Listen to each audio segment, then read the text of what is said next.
बिस्मिल्लाहिर्रहमानिर्रहीम। अस्सलाम वालेकुम। आज मैं बना रही हूँ क्रिस्पी फ्राई करेले की रेसिपी। ये करेले इतने मज़े के होंगे कि आप इसको शौक़ से खाएंगे तंदूर की रोटी के साथ।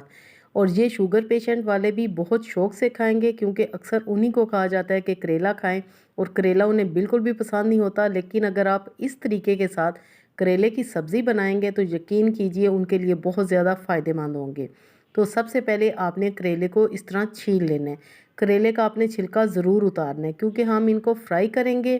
ये फ्राई करने का तरीका बहुत ही डिफरेंट है। आज से पहले आपने ऐसा तरीका नहीं देखा होगा और ना ही कभी आपने इस तरह करेले बनाए होंगे। जी, तो सबसे पहले आपने करेले को छील लेना है और अभी आपने उसके इस तरह गोल गोल स्लाइसिस कट कर लेने हैं। बहुत ज़्यादा बारीक नहीं करने और बहुत ज़्यादा मोटे भी नहीं करने। अभी आपको इसमें बीज नज़र आ रहे होंगे और आप कहेंगे कि ये कैसे करेले फ्राई होंगे, क्योंकि इनमें तो बीज नज़र आ रहे हैं। तो अब आपने क्या करना है कि छुरी की मदद से सेंटर में से आपने बीज निकालते जाना है, जो कि बहुत ही आसानी के साथ हो जाएगा। इस तरह आपने रिंग्स की शक्ल में करेले को काट लेना है।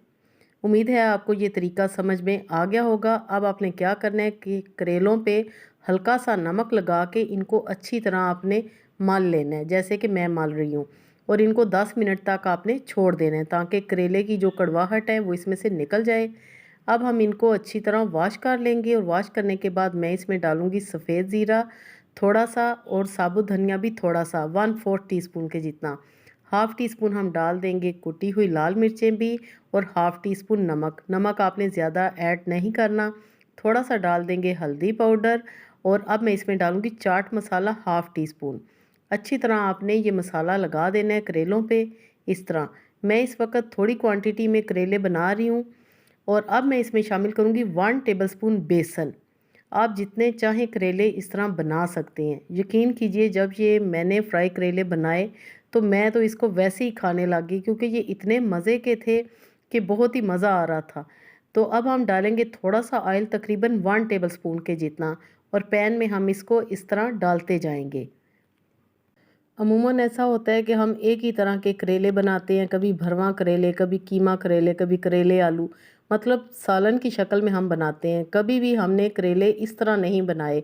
ये रेसिपी जब मैंने ट्राई की तो मुझे तो बहुत ही पसंद आई है। तो मैंने सोचा कि मैं क्यों ना आप सबके साथ भी ये रेसिपी ट्राई करूं। 2 से 3 मिनट के बाद हम इनको टर्न करेंगे तो ये बहुत ही क्रिस्पी गोल्डन से हो चुके होंगे। ये देखें जी, माशाल्लाह क्रिस्पी फ्राई करेले हमारे रेडी हो चुके हैं। अब हम इनको सर्व करते हैं। सर्व कैसे करना है और किसके साथ करना है वो भी आप देखें। साफ़ सुथरा खूबसूरत सा प्लेटर आपने लेना है, उसमें डालें करेले और इसके साथ हम डालेंगे कचूमर सैलेड, जिसमें के है प्याज, टमाटर, खीरा और पुदीने के पत्ते। यकीन कीजिए गर्मी के मौसम में आपको करेले की सब्ज़ी ऐसा मज़ा देगी कि आप इसको बार बार बनाने पर मजबूर हो जाएंगे। मुझे उम्मीद है कि आपको ये रेसिपी ज़रूर पसंद आई होगी। अपने प्यारों के साथ ज़्यादा से ज़्यादा शेयर करें। इस दुआ के साथ आपसे इजाज़त चाहूँगी कि अल्लाह पाक हम सब का दस्तरखान हमेशा वसी रखे। Thanks for watching. Okay then, अल्लाह हाफिज़।